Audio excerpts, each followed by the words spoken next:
Merida bikes have a bit of an image problem. For some reason, the brand is perceived as about as sexy as accountancy, which is a real pity because on the whole, the bikes are excellent. Now we're glad they've at least painted the 140-800 this nice bright shade of yellow because it forces people to stop and take a look, and then they start to appreciate what a cool little bike this really is. Mid-travel with big rubber, great fun-loving geometry wrapped up in a price point that puts it firmly in the attainable camp. Merida have a winner here.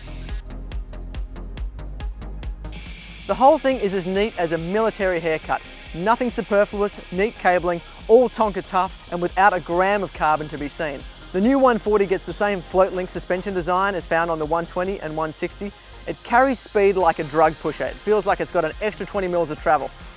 Good rear suspension should get the rear wheel out of the way of impacts, and that's one thing that this bike does incredibly well.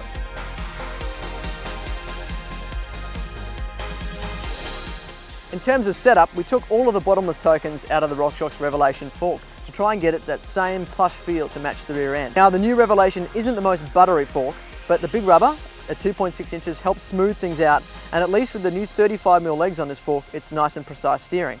The whole bike is precise actually. The frame is stiff and the short rear end makes it very easy to place the bike wherever you want to on the trail.